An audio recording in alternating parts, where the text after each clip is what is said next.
is shining. Got to know what's going on around you. Wake up, it's the time to motivate your mind. Come with me, let's make this moment brighter.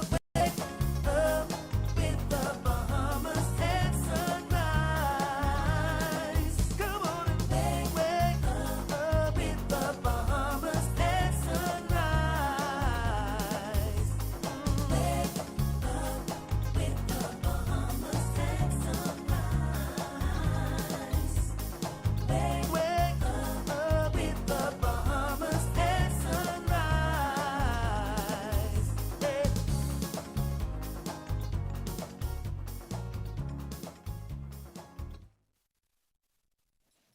Good morning and welcome to Bahamas at Sunrise. I'm Anastasia Palacios. A very happy Friday to you. Good morning, TGIF. Thank God it's Friday. I am Philip Simon II. And of course, it's our absolute pleasure to be with you today. We hope that you've enjoyed a wonderful week, that you're looking forward to a great weekend, and of course, a great show that we have lined up for you. I'm sure that many of those viewers that still tune into us live actually were out there at those advanced polls yesterday, and they were certainly something to see. Very hopeful that in the next few days, those with the responsibility for seeing that our elections are free, fair, and safe will take the provisions and do what is necessary to make sure that we are, one, accounting for the fact that we are in a global pandemic, that we have seen more people die in the last month in this country with 66 pages of obituaries this week alone than ever before. And two, make sure that those social distancing protocols are adhered to, that they have the right amount of staff to work those venues, that our armed forces are available to do what needs to be done to protect people, and that our political parties, while excited, will also make sure that they are watching the numbers of people they have present so that we can have a safe voting process next week that does not lead to the disenfranchisement of those of us that do go ahead and exercise that right. My morning spiel, Phil. Amen, Star. I think back on all of the countries that would have gone through elections over the last year and a half, and it's been pretty much the same. In addition to everything you've said, all of the usual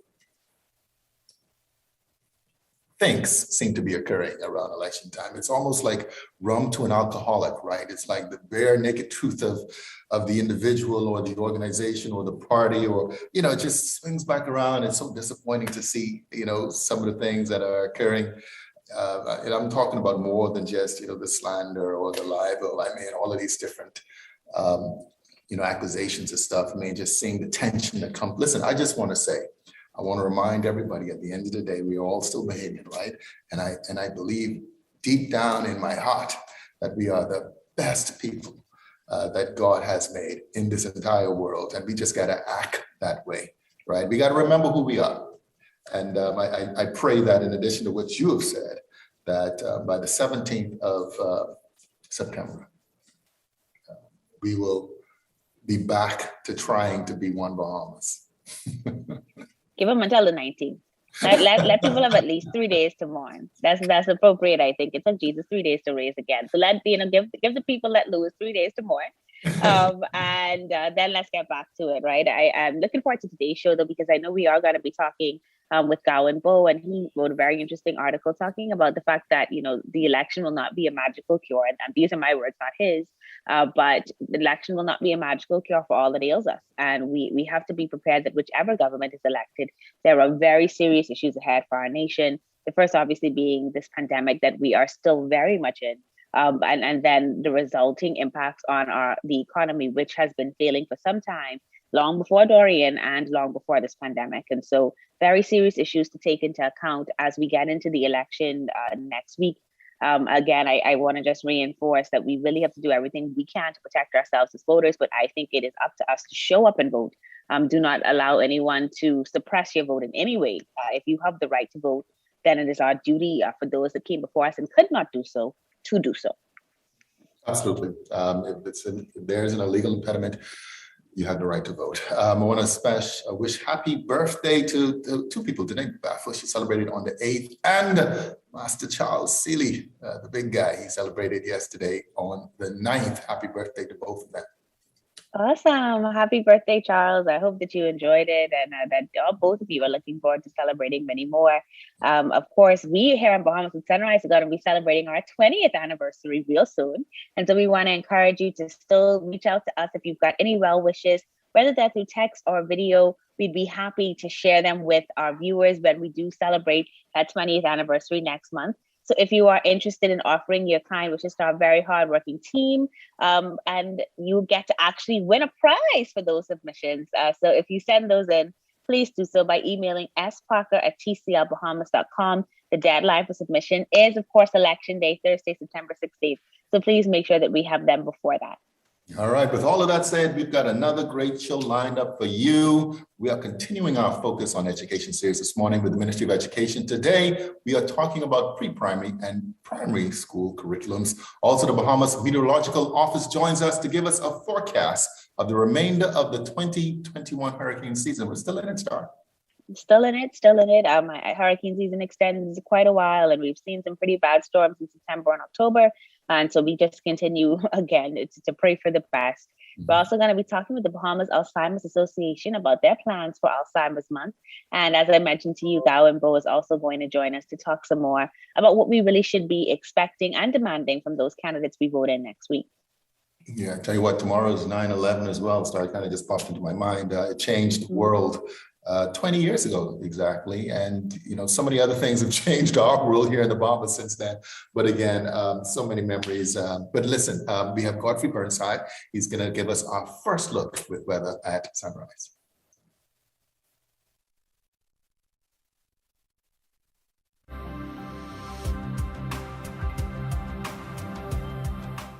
Weather at sunrise, brought to you by Bahamas First. What's first for you comes first for us.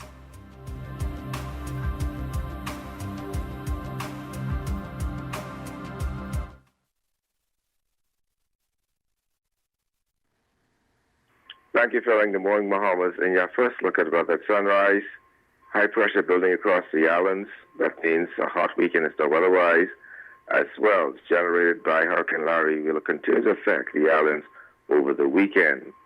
Weather today, partly sunny, hot and humid. You can expect a few showers, isolated thunderstorms, mainly during the afternoon hours. High temperature 91, index 104. Tonight, partly cloudy and warm. 1 or 2 spotty showers, maybe an isolated thunderstorm popping up. Your low temperature go down to 75 degrees Fahrenheit. And some regional highs and lows across the Caribbean, Barbados 89 and 79. In Jamaica, 89 and 77. In Trinidad, 89 and 79. And the Turks and Caicos Islands, 91 and 75. Across North America, Atlanta, 81 and 60. In Raleigh, 80 and 60. In Miami, 91 and 78. Dallas, Texas, 93 and 70. And Toronto, Canada, 71 and 67. As you go to the weekend, pretty good weekend is weather-wise, for the most part. Partly sunny, hot and humid. We can expect increasing cloudiness late on Sunday night into Monday, Tuesday, as a tropical wave moves near the islands. Temperature daytime will be in the low 90s. At nighttime, in the mid to upper 70s. That puts you up on your first look at the weather at sunrise. I'm Godfrey Burnside. Back to you, Phil.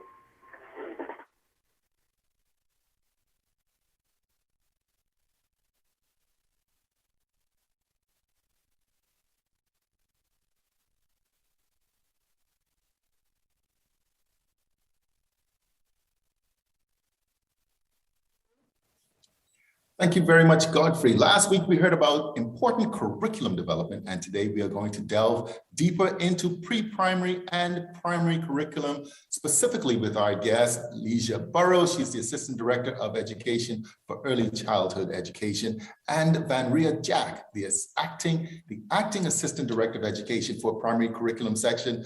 I get a feeling there's nothing acting about your job. Listen, good morning. Welcome to Bahamas at Sunrise.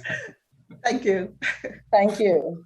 Good morning. Good morning. Ms. Burrows, you are the Senior Officer with responsibility for early childhood education. How is the Ministry of Education creating learning opportunities for children to receive an education at this foundational, most critical level? Good morning, Simon. Yes, this is a critical level because this is the foundation. This is where the children are introduced to the beginning of formal education. And the Ministry of Education actually has identified pre-primary education as one of the priority areas. And that priority area has a mandate and a mission that all children in the Bahamas will receive the opportunity for pre-primary education, quality, high quality pre-primary education. And so we have done a number of things. First of all, we have expanded the number of preschool spaces available in the Bahamas by building or refurbishing government schools, and also by our partnership with private preschools. And so if we are unable to accommodate you in our government school, once that school is full, we will offer you a voucher to attend one of our partnering schools. They are approved by the Ministry of Education. And so access will be available to all young children in our country. Then also during the pandemic, we launched, as you know, the virtual learning platform, and the preschool level was right in there with their colleagues at all the higher levels, and they were engaged in virtual learning. And so teachers and students had live lessons, and that made access easy for them during the pandemic. And also we have the Bahamas Learning Channel. Yeah. Bahamas Learning Channel had preschool adventures, and that was an episode especially for the very young children. And then the last thing we did, just to catch everyone, we did learning packages. And so we have the learning packages that your parents can collect for you, that you can continue to learn and practice your skills at home, so that all of our children had access and an opportunity for quality early childhood education. So there's a lot going on. There's a lot going on. And you know, when I think about preschoolers and primary school students in front of a screen and doing the online learning, there must be a curriculum or a package in there for parents as well. There should be special awards at the end of the year for both teachers and parents. But we know that curriculum is at the heart of education. We spoke about this last week, Ms. Jack. Maybe you can elaborate just a little bit more on what recent progress has been made specifically in the area of curriculum. Right. Okay, so in 2018, the Ministry of Education established a 5-year curriculum cycle. And there are several phases to this cycle. The first phase consists of the collection of data phase. And so that is where officers would look at what the existing curriculum entails. They will do comparative analysis with what's happening in the Caribbean countries, and indeed around the world. They would conduct surveys with teachers, students, industry, stakeholders, conduct classroom observations, look at examination results, see how our students are doing. So they use all of this data, and that takes about 3 months. And then they move into assessing the data. Well, what did our teachers say? What do they really want? What did the examination results reveal? And that takes about another 3 months. And then we move into the design and revise stage. And this is, to me, the heart of the work. This is where officers would actually populate their teams. And so we would use teachers from the grade level for which the curriculum document is being prepared. We would also include teachers from the grade level below and the grade level above, just to get that flow. We would involve our partners at the tertiary level and also other stakeholders in the actual writing of the document. Mm-hmm.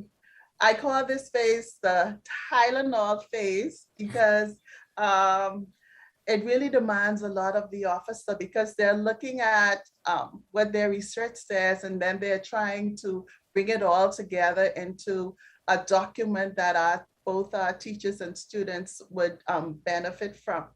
And so during the design and revise stage, they are establishing the standards and benchmarks, looking at the scope and sequence, which looks at what skills they will be covering, students will be covering in the various grade levels. And then there's the development of the scope of work, and that looks at the content to be covered, provide suggested activities for teachers, assessment, and resources. And once all that's done, the document is vetted and edited, and then released to go out into the schools. Once it's in the schools, we have to do training with our teachers, which is the next phase. And so we have allocated 6 months of training. And this involves the curriculum officer, teachers, and administrators.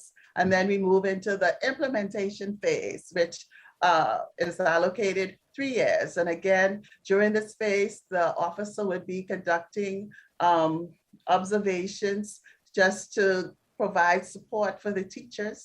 And then at the end of that, it begins all over again.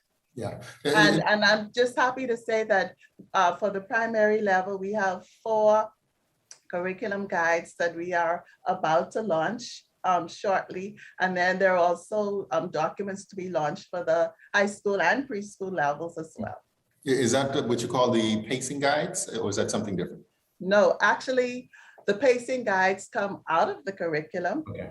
And so what that document does is it provides the topics that teachers should cover, the sequence or the order in which they should cover, the length of time they should spend on these topics. And the pacing guides is a new initiative for the ministry, and it really helps to streamline what is happening way down in Inagua All-Age School. So those students are there, are covering the same topics and materials as a school in Grand Bahama, like Walter Parker.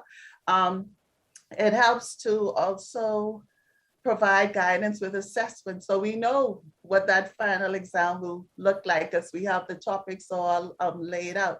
And the pacing guide is a flexible document because the intention is after each year we would review, get feedback from teachers, what worked well, what didn't, and then we would make our tweaks along the way.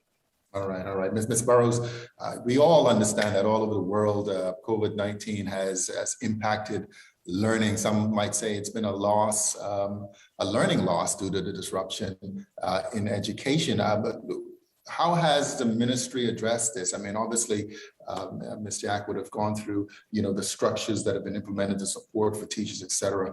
But has this been a challenge, particularly for our really young students, our young learners, to kind of stay focused, because it's very different online than it is in person? Yes, this has actually been a challenge for all levels. But I must point out that what we're finding globally is that there are actually 2 groups of students. There are students who excelled during the virtual learning, and there are students who experience challenges and learning loss. And so now we are balancing, because we want to meet the needs of both groups. The children who have excelled, we want to ensure that they are continuing in their growth and development. And the students who experience loss, we have interventions for both groups. Now, we started this summer, we had an extended learning program this summer for students who were functioning below their level. And that was intense, and it was focusing on literacy and numeracy, that foundation. And now going forward, we anticipate that it's been about 1.5 to 2 years of learning loss. Mm-hmm. So we know that over the next few years, we are going to engage in intervention to help those 2 groups of students to continue to progress. And so we have a lot on our hands, but we are determined that at the end, we will still seek to create that ideal graduate who's going to be a productive citizen of the Bahamas, or wherever they live. Exactly, and that's the output that we all want to see out of the education system. I could talk to teachers, I can talk to you guys all day long or morning long, but we've smack out of time here in Bahamas at Sunrise. Leja Burrows, Assistant Director of Education for Early Childhood Education, and Vanria Jack, acting, I can drop that myself, Assistant Director of Education, Primary Curriculum Section. Ladies, thank you so much for being here on Bahamas at Sunrise. Thank you for having us. Thank you. You're watching Bahamas at Sunrise. We'll be right back. First, it's more than just our name, more than just our achievements. It's our nature, and it's where we put our customers. At Bahamas First, we've refreshed our look, but our nature remains the same.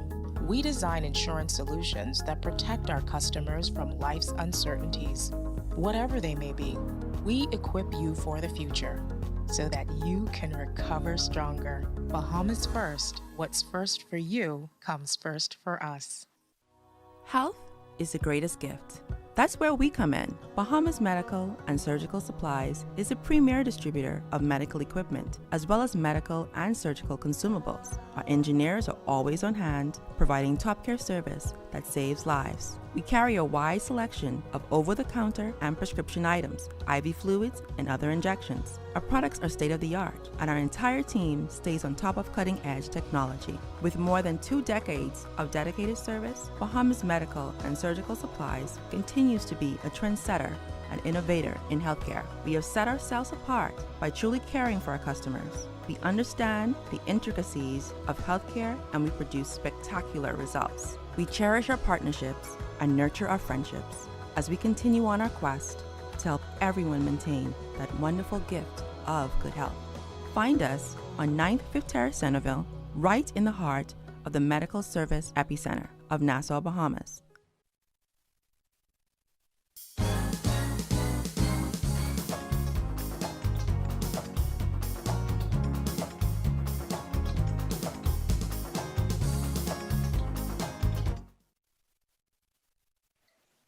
Welcome back to Bahamas at Sunrise. September is Alzheimer's Awareness Month, and the Bahamas Alzheimer's Association, the TBAA, is here to talk about their efforts locally. Joining us now, we're very happy to welcome Dr. Indira Grimes. She's the director of the Bahamas Alzheimer's Association. She's joined by my good sorority sister, Wendy Poitier, who's the president and director for the Bahamas Alzheimer's Association. And we also have Reverend William Higgs. He's the director with the Bahamas Alzheimer's Association. Good morning and welcome to Bahamas at Sunrise, all of you. Good morning. Good to be here. An absolute pleasure to have you with us. I'm going to start with you, my good sorority sister, Mrs. Wendy Poitier. The TBAA is just 1 year old. Can you tell us about the organization? I certainly can, and I'm so glad to be here with you this morning, Star, and good morning to the Bahamas as well. The Bahamas Alzheimer's Association is celebrating its first anniversary as being recognized as a government registered organization. But of course, we have had prior to this persons who were formed loosely together to help persons with Alzheimer's and family members, that type of thing. But this year, we are pleased to, first of all, say we have gotten the proclamation from the Bahamas government, from the Prime Minister himself, to declare September as Alzheimer's Month. And we are just, happy to be here. We're putting together a variety of activities to get the information out to the Bahamian public under our theme, Let's Talk About Dementia, because we know that dementia is one of those recognized disease that affects everyone. It doesn't matter what age, it doesn't matter which color, race, it goes across the spectrum. And so we need to get this information out there that the stigma needs to be reduced. We need to ensure that persons talk about it so that they can make better decisions, not only for themselves, but also for their family members. Very well said, very well said. Mm-hmm. And Dr. Grimes, I'm going to bring you in now just so people can get some clarity on the difference between Alzheimer's and dementia. Many people aren't aware. My grandfather passed away several years ago, and he had dementia, but as a kid, I couldn't understand the difference. So if you're able to break that down for us, we'd really like to know. Certainly.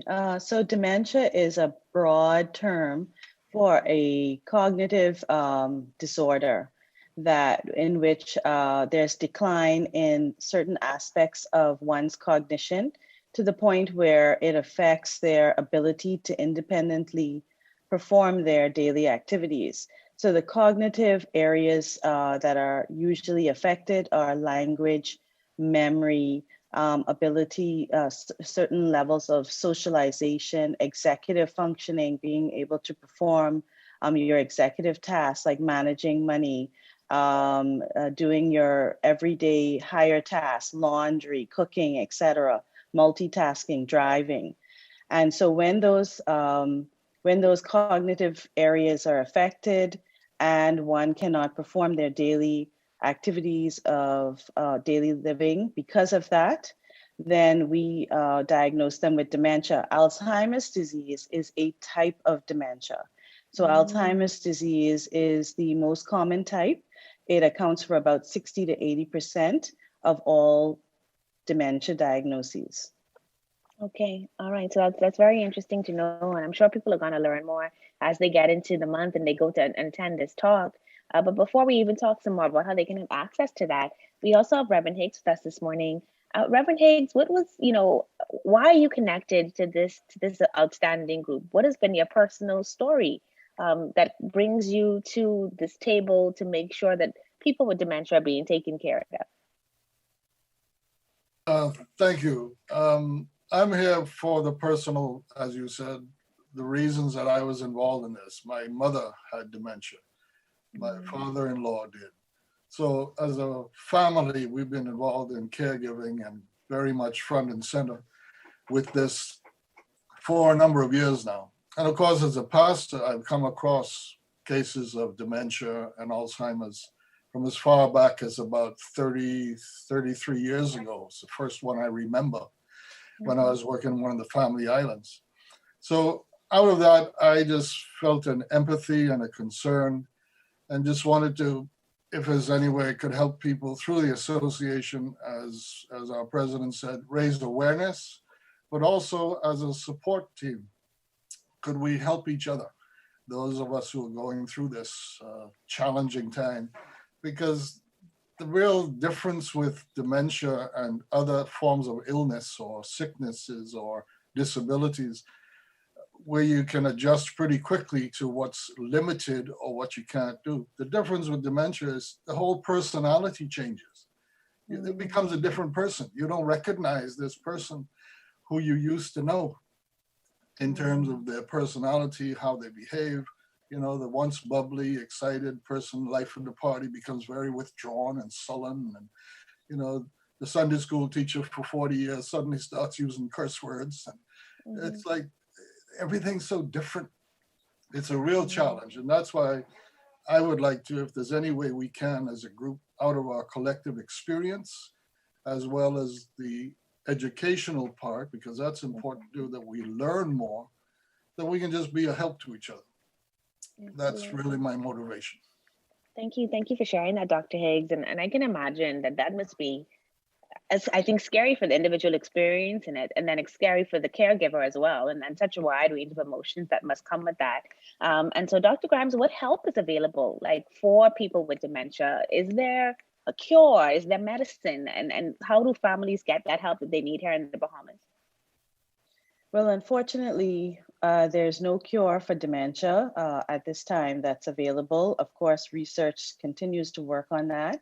There are treatments available, but what I would recommend is that persons definitely, if one notices any even slight sign of impairment in one's brain function, ability to perform tasks, any slight change in memory, being able to express themselves, etc.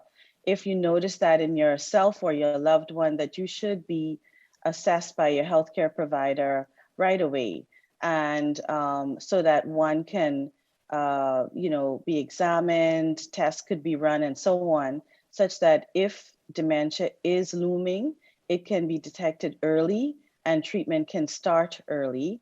And other interventions can begin, because there are ways in which one can slow down the progression of dementia. Unfortunately, dementia is a progressive disease that eventually leads to death, but there are ways to slow the progression down once early detection has occurred.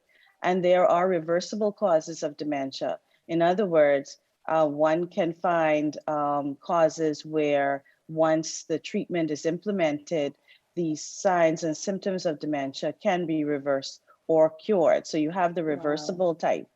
But for the most part, many people are dealing with the irreversible type, which is, and one of them, as we mentioned earlier, is Alzheimer's disease. Well, I'm sure we'll learn more when we attend the webinar. And so we're grateful that you joined us this morning. Wendy, I'm just going to ask you to give us those details. How can we join? When can we join? I know you guys are doing a virtual memory walk. You've got a memory garden and t-shirts. So just let us know those details before we wrap up.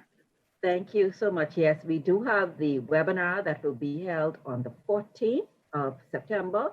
Persons can get information by going to our Facebook page. And then we also have Bahamas Alzheimer's Association at gmail.com. You can send there. And we also have our phone number. You can call at 828-6774. 828-6774. You can WhatsApp that number. And so we will be able to provide more information for you. And again, our Facebook page, Bahamas Alzheimer's Association.org, and that number, the phone number.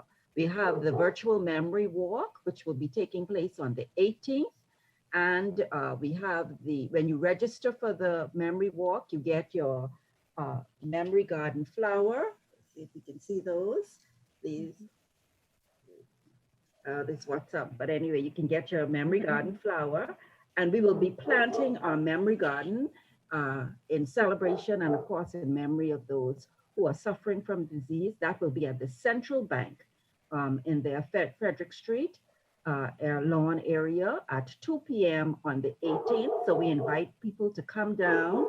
We also have cognitive screening and testing that will be taking place on the 17th and the 18th. So persons who are 65 and over, you can come down and get your cognitive screening. That will be done at Trinity Methodist Church. And so you would have to, of course, register for that. And again, you can get that information on our Facebook page or on our web page, Bahamas Alzheimer's Association, or one word, .org. Thank you. So those are some Thank of the you.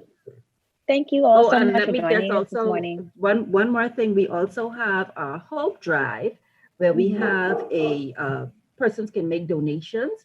We have our boxes that will be at prescription parlor pharmacies, and persons can go there and make donations so that we can distribute to those persons who are maybe not able to afford certain things, like the adult undergarments, wipes, creams, Ensure, those types of things. So we ask for the donation from the public for that as well. All right, excellent. So we have the opportunity to participate in that cognitive screening, of course, in the memory garden, and of course, to learn more about this ourselves by attending that webinar. And so we're grateful that you joined us this morning on Bahamas at Sunrise to tell us about all of that. And of course, donations always accepted. Happy to know those boxes are available at Prescription Parlor Pharmacy, so we can participate there as well. Thank you so much for joining us this morning, Reverend Higgs, Dr. Grimes, and my good Sarah Wendy. We wish you all the best with this month, and thank you for taking up the mantle of doing this work. Thank you. Thank you for having us. Oh, yes. Thank you. You're watching Bahamas at Sunrise. We'll be right back.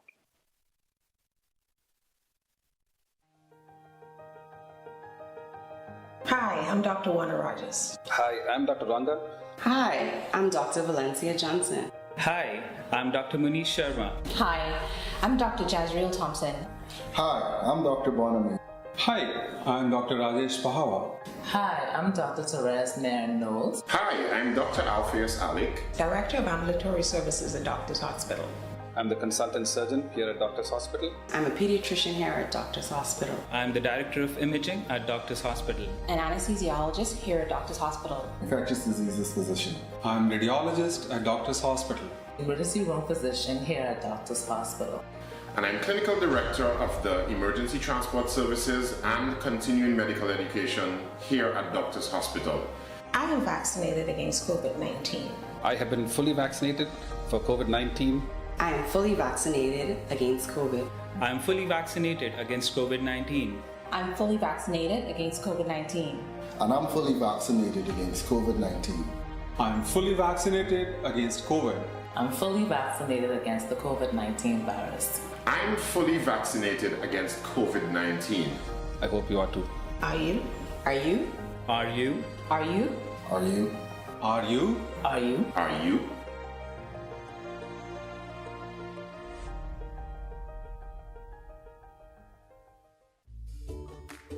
Our world has changed. Many businesses have been closed for months with little or no access to their customers until now.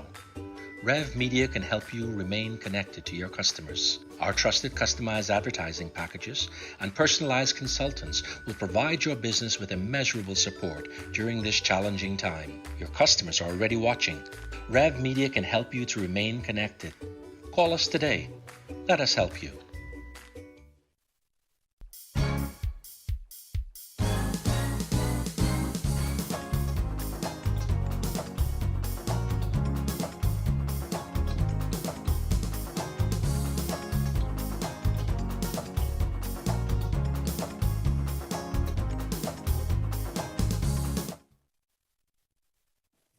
Welcome back to Bahamas at Sunrise. We're at the halfway point on this fabulous Friday. I'm Anastasia Palacios. And I'm Philip Simon Starr. You know, I'm not a social media, was it maven or maverick, whatever the word is. You know, I'm not on it all the time. But you know, to me, it's a little bit of entertainment. It's a little bit of news, and man, the amount of information that you can receive off of these things is just amazing, right? And it's like you can be almost anywhere at any point in time. That's good and that's bad, by the way. Anyway, I'm just filibustering right now. Yes, social media can be absolutely amazing in the right hands with the right tools. It is, you know, marketing media, business media, news media, it's all in one. And so it's just important that with all things, use discretion as to who you're following, who you're getting that information from. But it can be hilariously entertaining and really good for a good deep belly laugh, as they say. So yeah, more. Yeah. And sometimes you need that star when you've been up since 1:30 in the morning for no reason at all. You and I both, Phil. You and I both. I just cannot. And like anyway, that's another conversation for off air. So, you know, alas, here we sit, several hours since being up from 1:30, and we get to continue on with the second half of the show. We're going to be talking to Gowon Bowe about the importance of national development as election day draws nigh. Yeah, and Jeffrey Simmons joins us from the Meteorological Office to give us an overview of the 2021 hurricane season. I think there's another one or two brewing right now, eh? Yeah, they are. My husband and I just looked at them on a map day before yesterday. We were looking at, I think one is called Leo or something like that. That's past us already. And then we were looking at one that's forming off the Horn of Africa again. And it is what it is, Phil. We continue to just hope for the best. And we're going to find out what that weather looks like this weekend. Here's Godfrey Birdside with our second look at weather. Oh, wait a minute. Actually, Star, before we go to Godfrey, we also wanted to invite you to our special show on Monday with Doctors Hospital Health System discussing childhood obesity risk and prevention, of course, with a host of specialists sharing the best medical advice. So you definitely want to be joining us on Monday. We'll mention it again at the end of the show. All right. Thank you for that reminder, Phil. Looking forward to that conversation. So important that we get our kids into healthy habits as early as possible. We know that one of the major comorbidities have been seen in people that have not been the right frame for their bodies, unfortunately. And so it's a conversation that we need to continue to have as a nation that really does not do well with nutrition. So looking forward to that. Also looking forward to the second look at weather with Godfrey Burnside. All right.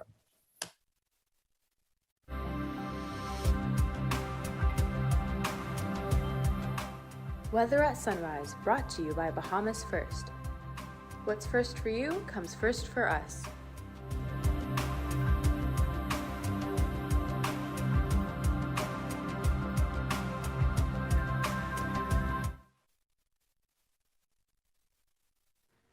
Thank you, Star, and good morning, Bahamas. In your second look at weather sunrise, tropical weather outlook, you have Hurricane Larry, about 210 miles northeast of Bermuda. Winds are 85 miles per hour. Larry is moving towards the north at 25 miles per hour. And then we're watching a tropical wave over the northeastern Honduras and the western Caribbean Sea. This system has a 60% chance of tropical cyclone formation over the next 5 days. And then there's a strong tropical wave expected to move off the west coast of Africa in the next day or so. with a 70% chance of tropical cyclone formation over the next 5 days.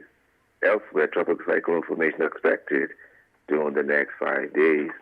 On the local scene, high pressure building across the islands, but some swells generated by Hurricane Larry will continue to affect the islands throughout the weekend. In the marine forecast today, winds variable at 10 knots or less, seas less than 3 feet, but you can expect some swells up to 6 feet. On Saturday, 8 to 10 to 15 knots, sea 2 to 4 feet, again those swells up to 6 feet. And then on Sunday, easterly at 10 to 15 knots, sea 2 to 4 feet in northwest and central Bahamas, 15 to 20 knots, seas 4 to 6 feet over the southeastern islands. Your tides. You can expect a high tide at 10:55 this morning, next low tide at 5:15 this afternoon, high gain tonight at 11:13. Sunset 7:17 this evening, rising more at 6:55. UV index 9, your water temperature 82 degrees Fahrenheit, and the moon phase now moving towards the first quarter.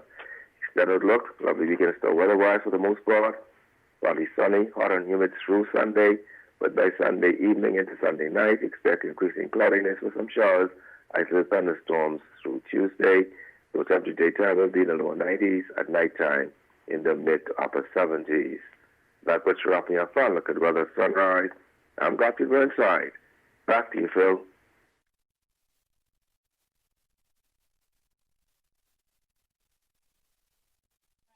Thank you very much, Godfrey. As you heard, the 2021 Atlantic season began on June 1st, and Bahamas has been mercifully spared thus far from any impact of hurricanes. What are the next few months looking like on the storm front? Well, we have Jeffrey Simmons. He's the Senior Deputy Director in the Department of Meteorology joining us here this morning in Bahamas at Sunrise. It looks like he's already outside. Good morning, Mr. Simmons. Welcome back to the show. Good morning. Good morning. How you guys up? Yeah, so we are, I think it's the midway point thus far of the hurricane season. Has it been an active one? Oh, yes. The season so far has lived up to the prediction. The normal prediction was out there, about 18 named storms, with 8 of them to become hurricanes and 4 to become major hurricanes. Those were the Colorado State University prediction, and the NOAA prediction was actually it was around 17 to 21, because they do it in ranges. Named storms with 7 to 11 of them to become hurricanes, and 3 to 4 major hurricanes. So far for the season, we have about 14 named storms. Okay. And we are actually still in the peak of our season. So we're actually living up to the prediction. We have had so far 5 hurricanes, and 3 of those hurricanes already were major hurricanes for the season. Okay. So already we have met the forecast total for the major hurricanes for the season. Mm-hmm. And we are, like I said, we're still actually in the peak of our season. There's a possibility we could see at least another 1 or 2 major hurricanes for the season, and for the season over. August have been and the reason is that because August has been a very active month. Okay, yeah. It's been far above average. So when you look at a 30 ME for the month of August. August I think put out about 8 named storms, right? 3 of them becoming 5 named storms, 8 of them becoming hurricanes. They actually had 2 major hurricanes in August. That is highly unusual, because usually during August, every year or two, take about 1 to 2 years, every other year you'll get a major hurricane. Yeah. This August alone, we have actually had 2 major hurricanes. So the season is shaping up, and it's living up to its prediction so far. Yeah, I was kind of feeling that way as well. It's like, man, it seems very busy for August. It's summer, you just have your eye. It almost seems as though you're hearing about another hurricane warning or hurricane watch. I mean, what technically is the difference between the two? If you're talking about hurricane warning. Well, actually, here in the Bahamas, for anywhere that is actually being impacted by a hurricane or tropical storm, we have what we call our local thing is that we start actually issuing warnings when we feel a storm is actually about 60 hours out. That's where we issue an alert. That's a local thing. regionally, we have our standard set. Watch is actually issued when a system is about 48 hours away from any location. Okay. And then warning is issued when it's 36 hours away. So those are the difference in them. We have only been doing, I think, for one storm so far for the year that actually still avoided us, and that was only for the southern Bahamas. So here in the Bahamas, we feeling this year, actually there are a lot of activities going on, even though, nothing is coming our way, and that is good. But still a lot of activities going on out there in the Atlantic Basin. Yeah, Hurricane Grace was a Cat 3 and it killed 8 in Mexico, and Ida's death toll is, I think, now at about 82. Obviously, any storm can be powerful, whether we categorize it as a 1 or all the way to a 5. I think Dorian must have been like a 6 or 7. But what is the best way to kind of prepare for a hurricane? I mean, we could say it over and over again, but what is the best way, particularly in an archipelago like ours, to prepare? Well, as a place like us, for us to actually prepare, we need to, heed all the warnings and pay close attention to the local Met Office when we issue our warnings and our alerts actually for these storms. Try to secure your property as best as you can, in terms of making sure that your windows and doors are actually secured. We have been encouraging for many years here in the Bahamas for our residents to do what we call a pre-season check, okay? Check your roofs. Make sure that there are no loose shingles on your roofs and all of that, because the thing with a storm, all it have to find is just one little entry, all right? And once it find 1, 2, or just a little, or just a small pack of shingles, which could actually be less than a bundle of shingles on your roof that is compromised, really your whole roof is now compromised in a hurricane, okay? So, we actually check these little things and make sure any trees over your roofs that could actually fall into your roof, try to trim those trees back.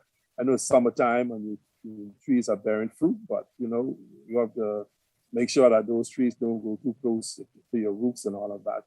And really just try to stay alert in terms of keeping your fresh water, canned goods, and all of that on hand in the unlikely event that we have a serious system that pass through for residents. But one thing I want to say too also, for people who are actually building their homes, I'm sure a lot of you will hear a lot about climate change and all of that, and the evidence is actually here. This is something that's been out now for more than 2 decades, but now the evidence are here, okay?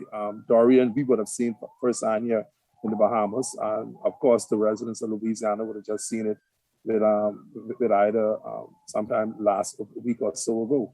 So we're asking people, when you build in your homes, make sure that everything is intact. Make sure all of those clips, those hurricane clips for your roofs, make sure all of those are put in place. Yeah. Shortcuts ain't gonna pay off in the long run around here anymore. Okay, so make sure that we have very good building codes. Make sure when you build your homes, you build according to the building codes and don't take shortcuts. One final question really quickly in terms of sites that you would recommend for us to kind of stay informed of weather conditions, just really quickly. Well, one of the major sites you're going to have to use is bahamas.met.gov.ds. That's the website for the Bahamas Department of Meteorology. We have a lot of useful information on that, and we put up all of our warnings and alerts and everything on it. And then we also the National Hurricane Center, their website nhc.noaa.gov. That's noaa.gov.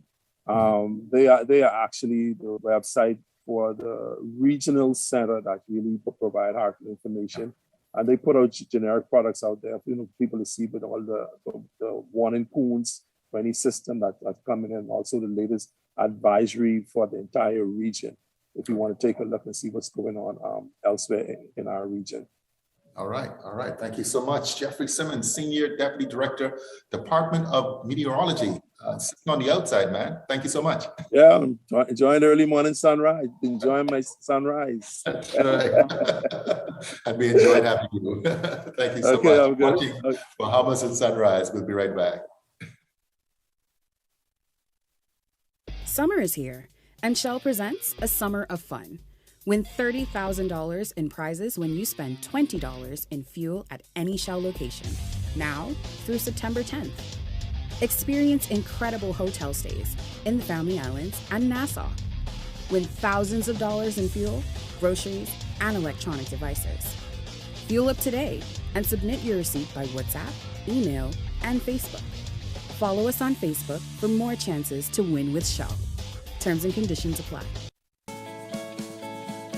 Have you heard about Trinity Christian Schools? We are a family school located on Trinity Way, Stapleton Gardens. We offer quality Christian education from preschool to grade 6. Here are the reasons why you should choose Trinity Christian Schools. We offer quality Christian education. We are a family school. Our teachers provide individual support. Our class sizes are small. We offer a safe and happy environment. Our teachers are caring and experienced. Join the Trinity family. We want you to be a part of the Trinity Christian Schools. Come join us. We want you to be a part of our family.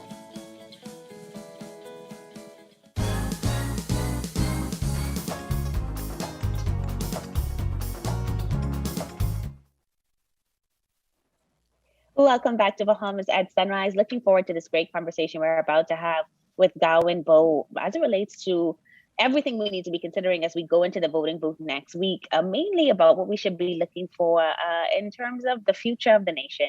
Gowon, good morning and welcome to Bahamas at Sunrise.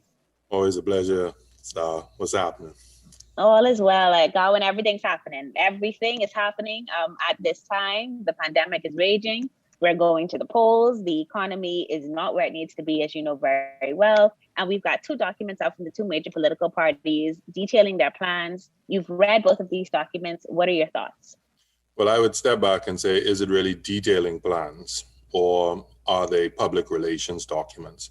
And I don't say that in an overly critical manner, but what I will say is that ultimately, at this point in time in our development as a country, we should be more judging our political parties on their ability to execute on a national development plan. When we think about ideas and initiatives, most of them are well known to us as a country, particularly if we embrace all of the, I'm going to say, intelligent minds and those with experience and skill sets. And so it's about execution. And what we want to see coming out of the political parties are not public relations documents, but strategic documents. And, you know, more emphasis should be placed on the details of how we're going to do certain things, as opposed to what I'm going to call the punchline with the objective of having an emotive response to say, well, I'm going to do these wonderful things. Ultimately, there's only so much we can do because our financial circumstances are what they are, well known to all political parties in the sense that we have our national accounts, we have quarterly financial information now. So whilst you may not fully understand all until you're in the seat, if you're saying that you don't have enough information to now start projecting, then you're not prepared to lead. Okay. A whole lot said there, and certainly much of it I believe as well. You know, a part of this, and you say it whenever you come to the show and we have these kinds of conversations, you refer to this 2016 National Development Plan. Why are you such an advocate and believer in this plan? You know, when we look at things, where there is no vision, the people perish. And the National Development Plan was appropriately coined Vision 2040, right? And it was looking at 25 years. And really the intent behind it was it had empirical analysis, it had research, it had the details behind it to enable you to understand, one, where you are by virtue of proper analysis, 2, the elements that you can do, and 3, provide a roadmap with benchmarks, milestones, and an ability to measure so that we would understand that we are going in a direction. I always use on the show the analogy that, a pilot doesn't always see where he's going. That's why he has a GPS, so that if he gets knocked off course, he knows how to come back to the line. And ultimately, we need to start thinking not in 5-year cycles, because in reality, that's not a generation. And if we think about those who've come before us, they were thinking about their children and grandchildren. And we now as a nation have to start thinking that way, that when we start to project what it is we're going to do, it's not to get through the next 5 years. It is to get the country into the next actual century, but certainly past to the next generation. What about people who would say, Gowon, that plan was pre-Dorian, that plan was pre-pandemic? How do you hold on to a plan when things can just change so rapidly? How do you address people that would use that argument against you? And I would call that ignorance, because the whole point of having a plan is not that it's a static document, that it is dynamic. That if you start with a foundation, our foundation going into Dorian and the pandemic were no different as it related to our economic circumstances. We were already increasing our debt. We were already running deficits since independence. So that wasn't nothing new. It's just the level of deficits that we were running. Our built-in natural environment has always been there. Our social issues were there in terms of education, healthcare, security and crime, and our lack of appropriate meritocracy in governance. And so when we stop and say, well, what were the elements of the National Development Plan? Dorian and the pandemic changed none of the principles. And the reality is, had we had a plan, I think we would have we would have gone into those events with a clearer vision as to what it was we needed to do to get back out of those, I'm going to say, anomalous events. And, I think I would say it this way, that any person that has discounted the National Development Plan didn't hear the chorus line from the nation in general, that they were looking forward to finally having a document or a strategy that they could judge all political parties by, as opposed to who has the most or the prettiest paraphernalia. And I think, my main element now is, for persons looking at where do we want to go next week, it is who is talking about the next generation, not the next 5 years, not the immediate actions, but those actions that are going to take time to develop, but you can see the fruits of them, and you can proudly say to your children and grandchildren that I have made it a better day for you. Okay. I was gonna ask that question, like, okay, so what should we go into this polling booth thinking about? And you answered that already. I think the next thing I want to ask then is, how do we as citizenry continue to hold our governments accountable to continuous governance? How do we demand the National Development Plan and then stick with them through it? What is our role in making sure that they don't just come in and talk about 5 years and dismiss everything, but that they come back and do what they say they are going to do based on the plan? Both parts pass the partying. I think we too often see our election cycles the same way we see Junkanoo, that it is, a rush to the end, and then we have a victor. What we need to be thinking about is, how do we consistently raise our voices? We in the Bahamas have generally been very passive. If we look at the Middle East, if we look at some of our Caribbean nations, we see some of the turmoil that comes about, but more importantly, we see the civic unrest that leads to agitation. And whilst there's no one advocating for any violent unrest, it is important for us to vocalize when we are displeased with the way things are going.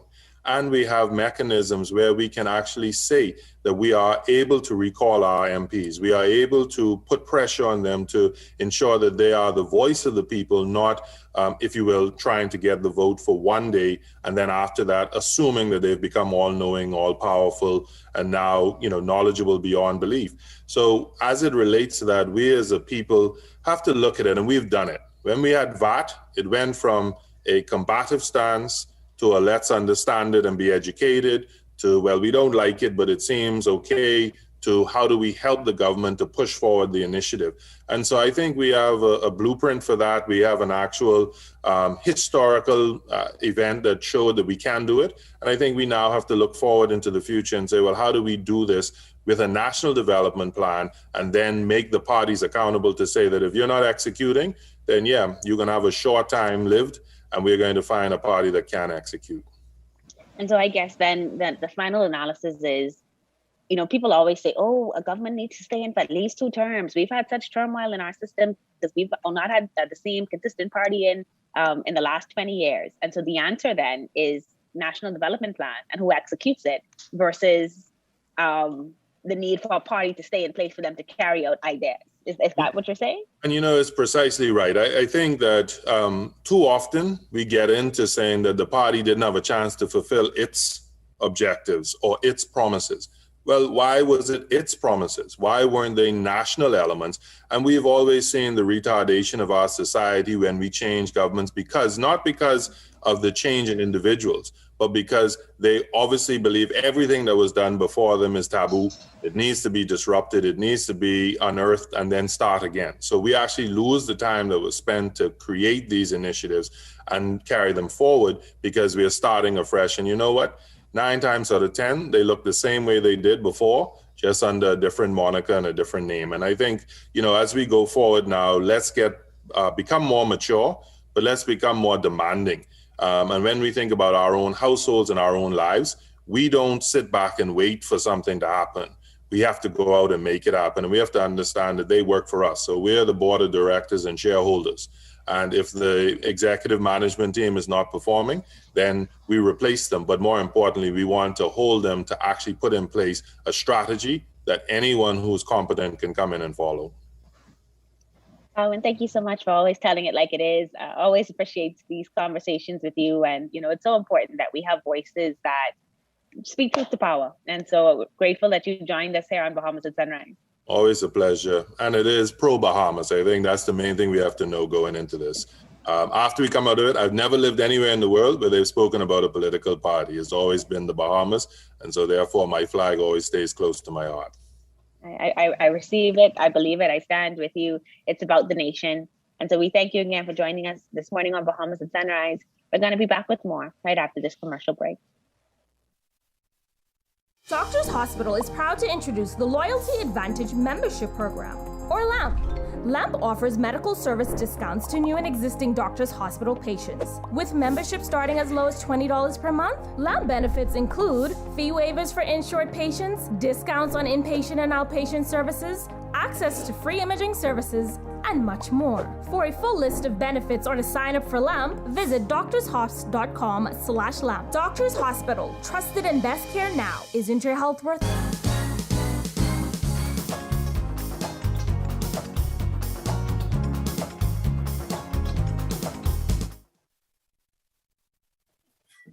Well, that's going to do it for us. So thank you so much for tuning in today. We, of course, want to remind you that this coming Monday, we are going to be having a very, very special conversation with Doctors Hospital Systems discussing childhood obesity, risk, and prevention. So please join us for that special show on Monday. We're looking forward to seeing you then. Absolutely. And just a reminder, as Gowon and Star so eloquently just said, one Bahamas, it's about the nation. Be safe. Bye.